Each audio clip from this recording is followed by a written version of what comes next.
आइए सुनिए, देखिए, समझिए सनातन सत्य। जैसी दृष्टि वैसी सृष्टि, दृष्टि विज्ञान। कुदरत, कुदरती रचना एवं कुदरत के कानून से शाश्वत सुख की प्राप्ति। जोधपुर के परम पूज्य महात्मा उपासक प्रोफेसर डॉक्टर सोहन राज तातेड़ के निर्देशन में सनातन सत्य। जैसी दृष्टि वैसी सृष्टि, दृष्टि विज्ञान।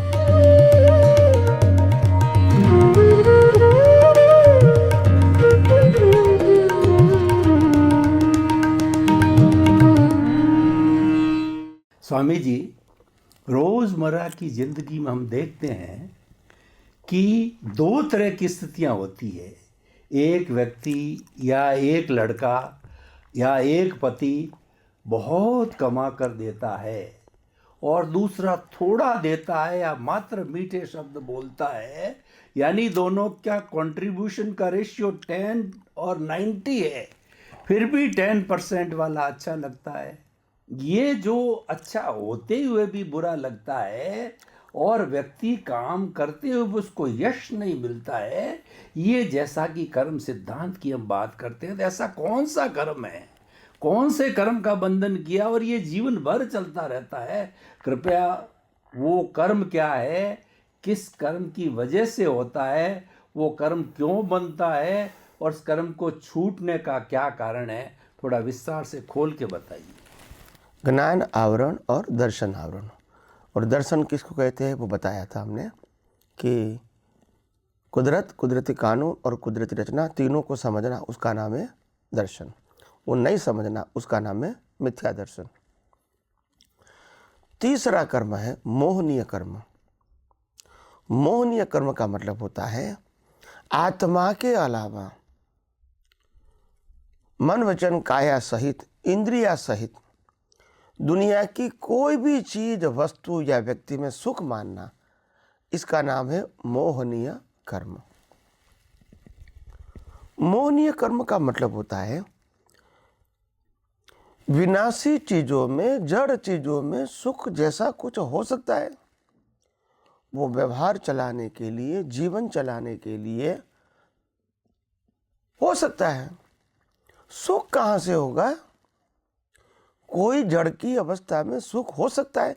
नहीं, सोचने की बात है। लक्ष्मी है, खाने पीने का सामान है, शरीर है, कपड़े हैं, गोल्ड सिल्वर डायमंड है, ट्रांसपोर्टेशन का साधन है, सत्ता है, संपत्ति है, संबंध है। क्या यह सब जड़ नहीं है? और जड़ के अंदर सुख की अनुभूति करना, जड़ के अंदर ही सुख मानना क्या शक्य है? क्या जड़ का स्वभाव या जड़ की अवस्था का स्वभाव सुख देना हो सकता है?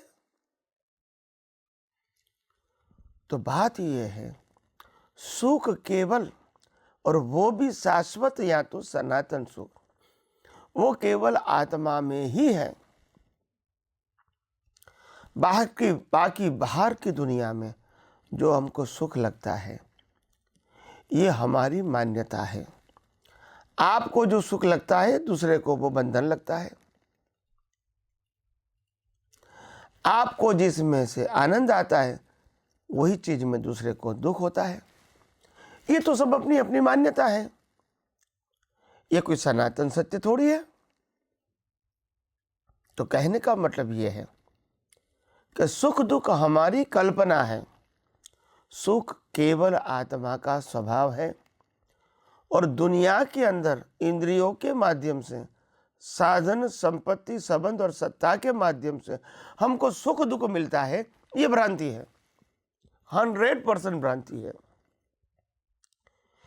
ये संसार इंसान के लिए, जीवों के लिए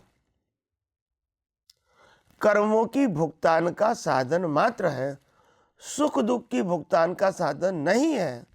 ये हमारा लेबल है कि इसको सुख मानो, इसको दुख मानो। एक गरीब व्यक्ति जो मंदिर के बाहर खड़ा है, इनको मैं 5 रुपया दूंगा तो उनके लिए सुख है। वही मंदिर के बाहर कोई BMW लेकर आएगा, उतरेगा, उसको मैं 5 रुपया दूंगा, तो उनके लिए दुख या तो अपमान है। तो ये तो मान्यता है। एक कहता है मेरी शादी नहीं हुई इसीलिए मैं दुखी हूं, एक कहता है हो गई इसीलिए मैं दुखी हूं, एक कहता है मेरा बच्चा नहीं है इसलिए मैं दुखी हूं, एक कहता है मेरे को बच्चा है इसलिए मैं दुखी हूं। तो आखिर सबकी अपनी अपनी मान्यता है। एक कहता है मेरे पास बहुत पैसा है इसीलिए मैं सुखी हूं, दूसरा कहता है पैसा ही तो राग द्वेष का कारण है, इसके त्याग में ही सुख है। तो ये सबकी अपनी अपनी क्या है? मान्यता। ये कोई सनातन सत्य है? नहीं है।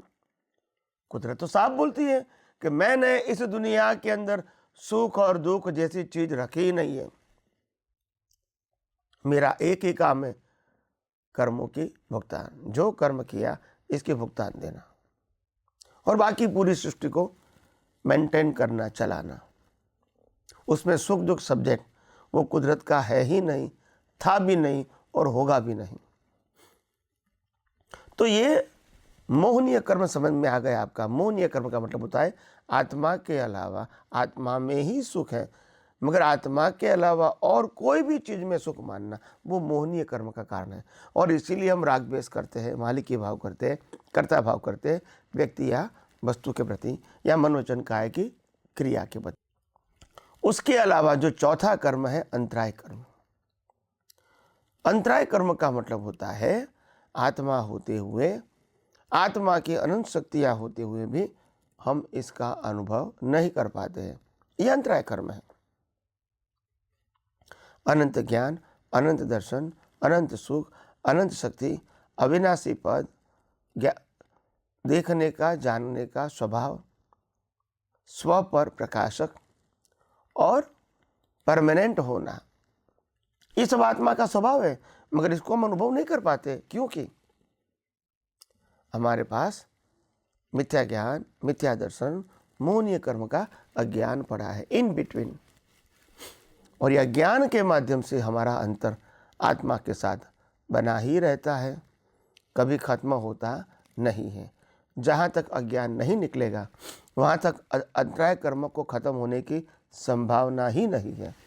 तो ये चार कर्म जो है, घाती कर्म का चार प्रकार जो मैंने बताया, ज्ञान आवरण, दर्शन आवरण, मोहनी और अंतराय कर्म, ये चार प्रकार के जो कर्म हैं वो आत्मा की अनंत शक्तियों को घात करता है, आत्मा की अनुभूतियों को घात करता है, आत्मा के अविनाशी पद को वो घात करता है।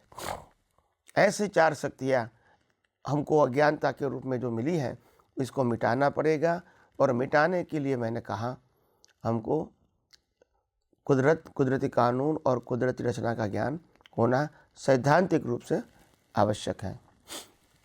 उसके अलावा जो चार अघाती कर्म है, अघाती कर्म का मतलब होता है जो कर्मचार्य किया है इसकी भुगतान करनी ही पड़ेगी, चाहे आप अज्ञानी हो, ज्ञानी हो, विज्ञानी हो या केवल ज्ञानी हो, सभी को अघाती कर्मों की भुगतान कंपलसरी है। क्योंकि अघाती कर्म है वो आत्मा से कोई कंसर्न नहीं रखता है और आत्मा की शक्तियों को आवृत भी नहीं करता है। मगर अज्ञानी या केवल ज्ञानी सभी जीवों को जो कर्म बने हुए हैं, जो लेकर आए हैं, इसकी भुगतान कंपलसरी है, ऑप्शन नहीं है। ये चार प्रकार के कर्म है, नाम कर्म, गोत्र कर्म, वेदनीय कर्म और आयुष्य कर्म। तो सबसे पहले नाम कर्म, जो बिगिनिंग में प्रश्न उठा कि भाई नाम कर्म का मतलब क्या है, यश और अपयश, और नाम कर्म से ही हमारा पूरा जीवन पाप पुण्य का, कर्म के फलों का जुड़ा हुआ है। तो ये जो नाम कर्म है, अगर मेरा नाम कर्म इस अवस्था में अच्छा है तो लोग मेरी प्रशंसा करेंगे, मेरे को रिस्पेक्ट देंगे। ये यश नाम कर्म का प्रभाव है। और अगर अपयश नाम कर्म होगा, मैं कुछ भी करूंगा मगर लोग मेरी टीका ही करेंगे। तो इसीलिए नाम कर्म का मतलब होता है टाइटल ऑफ बॉडी, और वही टाइटल से हम अपना जीवन जी सकते हैं। प्रकृति को टाइटल होता है, आत्मा का टाइटल नहीं होता है। तो ये नाम कर्म है, उनकी बहुत सारी ब्रांचेस जैन धर्म में बताई गई है, हमको डिटेल में बहुत जानने की आवश्यकता नहीं है। दूसरा नाम है गोत्र कर्म। ये गोत्र कर्म शब्द बहुत बड़ी चीज़ है, लोग समझते नहीं है। लोग कहते हैं जैन गोत्र, वैष्णव गोत्र, शिव गोत्र, स्वामीनारायण गोत्र, ऐसा नहीं है। गोत्र कर्म is connected with your development. ये रैंडम नहीं है शब्द, ये चार्ज डिस्चार्ज की बात नहीं है, डेवलपमेंट से जुड़ा हुआ शब्द है। अगर नीच गोत्र मिल जाएंगे तो आपको इसी प्रकार के भुगतान करनी पड़ेगी, सहन करना पड़ेगा, आप आगे का सोच भी नहीं पाओगे। और उच्च गोत्र मिला है तो बचपन से ही शिक्षा, संस्कार, एजुकेशन, धर्म सब मिल जाता है, तो अपने आप वो अच्छी बातें करना, सोचना, बोलना ये हो जाता है, अच्छे भाव करना ये हो जाता है। तो ये गोत्र कर्म की वजह से, गोत्र कर्म खास करके डेवलपमेंट के साथ जुड़ा है। तीसरा कर्म है वेदनीय कर्म। वेदनीय का मतलब होता है भुगतान करना, इंग्लिश में इसको कहते हैं सफरिंग। वो उसका दो प्रकार है, साता वेदनीय और असाता वेदनीय। जो साता वेदनीय का मतलब होता है आप जो कुछ भुगतान करोगे वो आपको अच्छा लगेगा, मन को, तन को अच्छा लगेगा, आपकी भावनाओं को अच्छा लगेगा, वो साता वेदनीय है। असाता वेदनीय का मतलब होता है नापसंद, विचारों के रूप में, भाषा के रूप में, वर्तन के रूप में जो नापसंद है वो असाता वेदनीय कर्म है, और पसंद है वो साता वेदनीय है। तो ऐसे दो प्रकार के कर्म साता और असाता है, जिनको हम सामान्य भाषा में पाप पुण्य के कर्म कहते हैं। तो ये जो तीसरा कर्म है वो साता वेदनीय, असाता वेदनीय यानी वेदनीय कर्म है। और चौथा कर्म है आयुष्य कर्म, जिसके साथ हमारा जीवन की बिगिनिंग और एंड जुड़ा हुआ है, इनके बीच हमारा जीवन होता है। और वायुष्य कर्म हमारे श्वासोश्वास के साथ जुड़ा है, और हमारा श्वासोश्वास हमारे कर्मों की भुगतान की जो समय रेखा है उनमें जितने ब्रीथ लेते हैं उसके मुताबिक total number of breath is equal to आयुष्य कर्म। यानी ये आयुष्य कर्म सिर्फ कर्मों के भुगतान के लिए ही है, और जैसे कर्म खत्म हो जाएगा, श्वास बंद हो जाएगा और आपका आयुष्य कर्म खत्म हो जाएगा। यानी ये चार प्रकार के जो कर्म है, नाम कर्म, गोत्र कर्म, वेदनीय कर्म, आयुष्य कर्म, ये चार प्रकार के कर्मों से केवल ज्ञान से, आत्मा से कोई मतलब नहीं है, मगर ये मन वचन काया से भुगतान करने के कर्म है, और वो कंपलसरी है, उसमें ऑप्शन नहीं है, वो अपने आप खत्म होता है कुदरती रचना के मुताबिक, कुदरती कानून के मुताबिक। इसको ख़त्म करने के लिए कोई प्रयास की ज़रूरत नहीं है। जब आप पैदा हुआ तो मरना ही है, चॉइस नहीं है आपको, कब मरना है, कहाँ मरना है, कैसे मरना है, नो चॉइस। उसके बाद कब जीना है, कहाँ जीना है, कैसा जीना है, नो चॉइस। क्या सोचना, क्या बोलना, क्या करना, नो चॉइस। और इसीलिए ये चार कर्म जो है, चार प्रकार के जो कर्म है, नाम कर्म, गोत्र कर्म, वेदनीय, आयुष्य कर्म, इसका एक नाम है अघाती कर्म। वो भुगतान के लिए है, इससे आत्मा और केवल ज्ञान से कोई मतलब नहीं है। इसीलिए मैंने 8 कर्मों की बात बता दिया विस्तार से। तो ये 8 प्रकार के कर्मों से ही हमारा जन्म मरण होता है। पहले 4 कर्मों को घाती कर्म बोलते हैं। अगर इसका घात हो जाता है और नाश हो जाता है तो इसको कहते हैं केवल ज्ञान। और दूसरे 4 अघाती कर्म का नाश होना घाती कर्म के नाश होने के बाद अघाती कर्म का नाश होना, उसका नाम है मोक्ष। और घाती कर्मों के अलावा जो अघाती कर्म का नाश होना, उसका नाम है पुनर्जन्म। तो ऐसे बनता ही रहेगा। तो मैंने विस्तार से आपको 8 प्रकार के कर्मों को समझाने की कोशिश किया है। स्वामी जी, दादा भगवान ने जब ज्ञान दिया तब 5 आज्ञा दी और कहा कि ये सुरक्षा कवच है। अगर 5 आप आज्ञा का पालन निरंतर करते रहोगे और आपकी प्रतीति जागृति अनुभव में बराबर रहोगे तो दादा भगवान ने कहा कि आपका मोक्ष निश्चित है। तो मैंने इस 5 आज्ञा पे बहुत गहराई से आपकी तरह शोध किया और जैन दर्शन को मैंने जब पढ़ा तो मुझे मालूम पड़ा कि सम्यक दर्शन ज्ञान चारित्राणी मोक्ष मार्ग।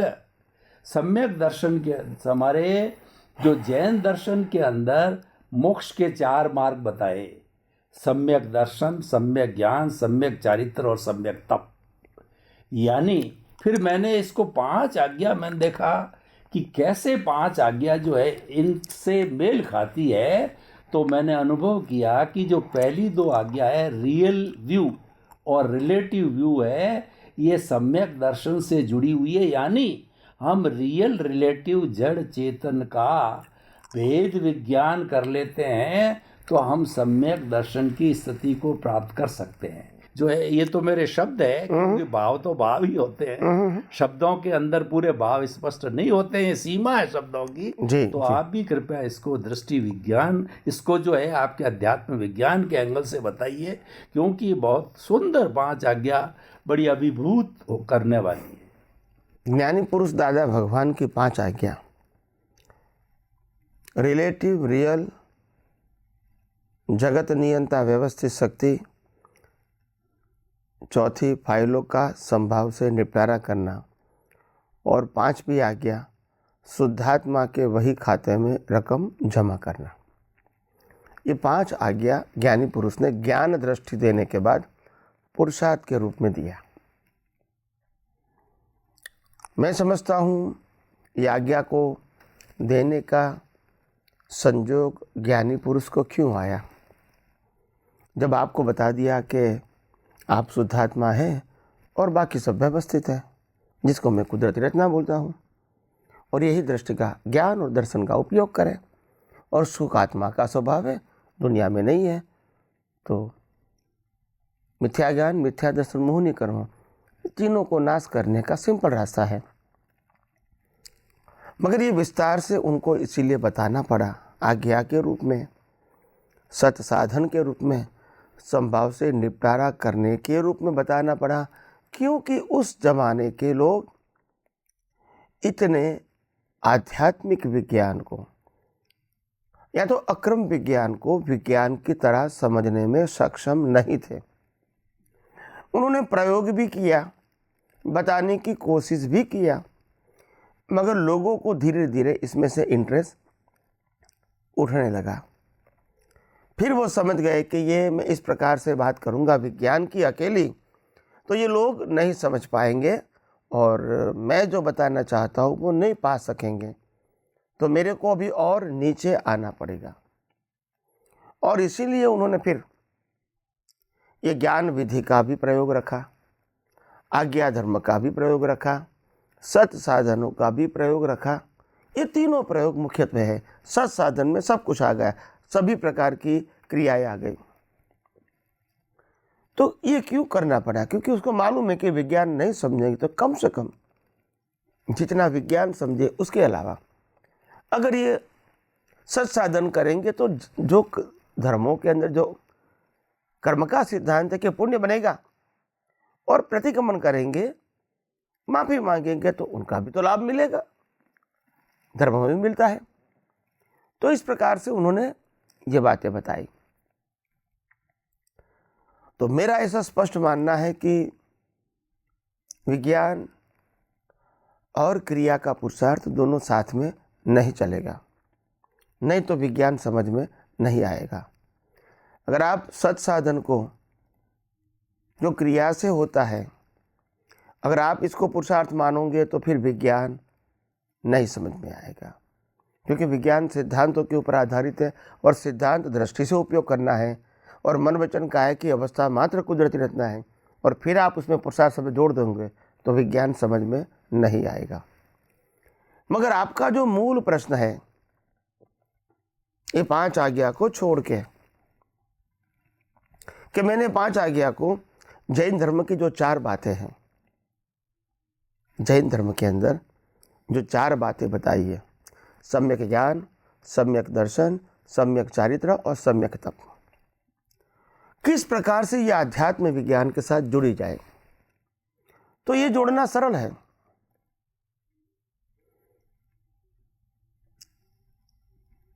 कैसे सरल है? सम्यक ज्ञान का मतलब होता है मैं कौन हूँ, वो लक्ष्य में रखने का है, यानी मैं चेतन हूँ, मैं अविनाशी हूँ, स्व पर प्रकाशक मेरा स्वभाव है, और अनंत ज्ञान, अनंत दर्शन, अनंत सुख, अनंत शक्ति जैसी बहुत सारी शक्तियाँ शाश्वत रूप में मेरे अंदर इनबिल्ट है, और इसीलिए उसको पाने की या खोने की बात नहीं है। तो ये मैं हूँ, ये सम्यक ज्ञान हो गया। सम्यक दर्शन का मतलब क्या है? ये जो मेरा मन वचन काया है और ये 5 इंद्रियों से अनुभव में आती पूरी सृष्टि, अगर मैं उसको कुदरत, कुदरती कानून और कुदरती रचना के रूप में देखूंगा, तो वही, इसी से ही तो राग द्वेष नहीं बनेंगे। यही तो वितराग दृष्टि है, यही तो देहाध्यास को खत्म करने का रास्ता है, जो श्रीमद् राजचंद्र जी ने बताया, छूटे देहाध्यास तो नहीं करता तू कर्म, नहीं भोगता तू तेहनो, एज धर्मनो मर्म। यानी देहाध्यास छोड़ने की बात भी उन्होंने तो कहा है, और वही धर्म का मर्म बताया। और यहाँ जब कुदरत, कुदरती कानून और कुदरती रचना समझते हैं, तो न मन वचन काया आपका है, न मन वचन काया की अवस्था आपकी है, न मन वचन काया को चलाने वाले आप हैं, न मन वचन काया को भुगतान करने वाले आप हैं, और ना ही बाहर की जो दुनिया दिखती है, इसका कोई भी व्यक्ति संचालक नहीं है। इसीलिए मालिक भी नहीं है और कर्ता भी नहीं है, और इसीलिए रिस्पॉन्सिबल भी नहीं है। न ये मन वचन काया रिस्पॉन्सिबल है, न दुनिया के कोई भी व्यक्ति का मन वचन काया जो भी होता है उसमें रिस्पॉन्सिबल नहीं है। तो ये दर्शन के रूप में समझ में आना, पहले ज्ञान प्लस दर्शन, ये पहला 2 पुरुषार्थ इंपॉर्टेंट है, ज्ञान एंड दर्शन। उसके बाद आता है चारित्र। चारित्र का मतलब होता है एक्सपीरियंस। चारित्र का मतलब होता है मन वचन काया की क्रिया नहीं, 5 महाव्रत नहीं। चारित्र का मतलब होता है अनुभूति। जो ज्ञान, सम्यक ज्ञान और सम्यक दर्शन का उपयोग करके हमने जो कैपिटल प्राप्त किया, वो है हमारा सम्यक चारित्र।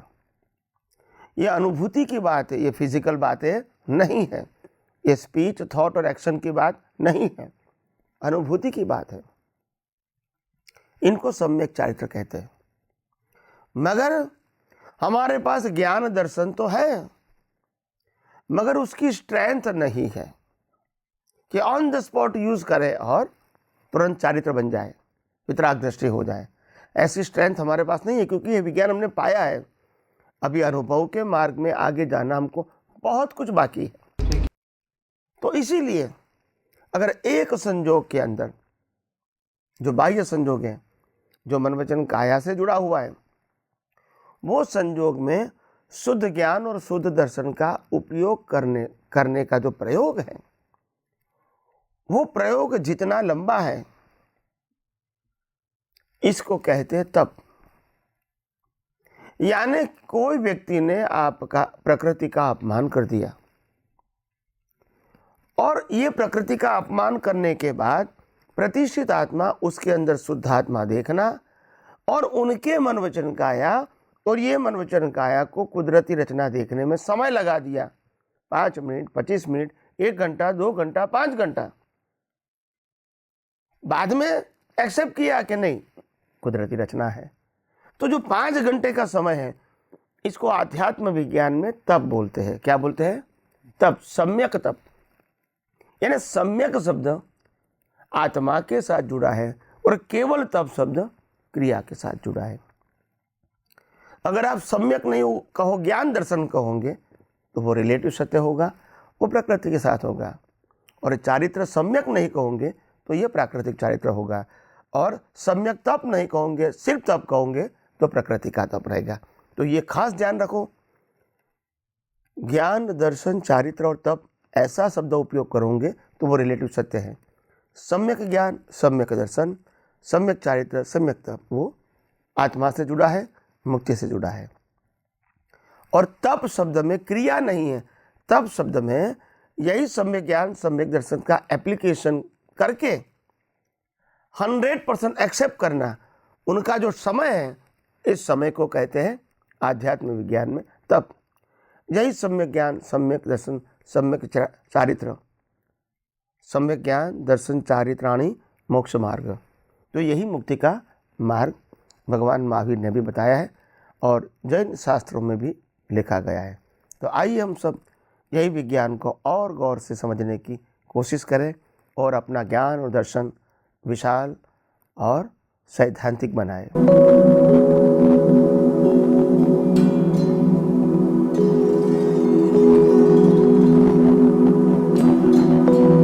एक ऐसा अंतर्राष्ट्रीय ख्याति प्राप्त मानव जो गुरु प्रेरणा से पिछले 20 वर्षों से वानप्रस्थ जीवन जीते हुए 24 घंटे मानवता की सेवा में संलग्न है। एक ऐसा मानव जो अभी राष्ट्रीय, अंतर्राष्ट्रीय टीवी चैनलों पर 7,500 एपिसोड के माध्यम से सनातन सत्य, आत्मविज्ञान एवं पुनरुत्थान, व्यवहार एवं निश्चय जगत के जीवनोपयोगी विषयों पर हृदय स्पर्शी प्रवचन कर चुका है। उस मानव का नाम है महात्मा उपासक प्रोफेसर डॉक्टर सोहन राज तातेड़। प्रोफेसर तातेड़ द्वारा योग, दर्शन, शिक्षा विषयों पर रचित पीएचडी स्तर के 250 शोध ग्रंथ भारत के 100 प्रतिष्ठित विश्वविद्यालयों में शोधार्थी पढ़ रहे हैं तथा वे सभी शोध ग्रंथ वहां की सेंट्रल लाइब्रेरियों में उपलब्ध हैं। महात्मा सोहन राज ने अभी तक हजारों स्कूलों, कॉलेजों, विश्वविद्यालयों एवं संस्थाओं में सेमिनार, वर्कशॉप, कैंप लगाकर लाखों विद्यार्थियों को योग, दर्शन, शिक्षा का प्रशिक्षण देकर उन्हें सुसंस्कारित किया। डॉक्टर तातेड़ ने भारतीय संस्कृति उत्थान के 4000 से अधिक समसामयिक विषयों पर आर्टिकल लिखकर ऑनलाइन जर्नल, पत्रिकाओं, वेबसाइट्स पर प्रकाशित किया, जिसका उपयोग लाखों पाठक कर रहे हैं। उपासक तातेड़ के 5000 से अधिक आज का सुविचार, आज का शुभ संदेश, आज का मंगल भावना योग आदि चिंतन websites, Twitter, blogger, Facebook, YouTube माध्यमों से लाखों लोग अपना जीवन निर्माण कर रहे हैं। मानवता के मसीहा ऐसे महामानव महात्मा सोहन राज तातेड़ के प्रोफाइल को अभी तक विश्व के 20 लाख दर्शक यूट्यूब पर, 12 लाख गूगल पर एवं लाखों दर्शक फेसबुक, ब्लॉगर, ट्विटर और इंस्टाग्राम पर देख चुके हैं।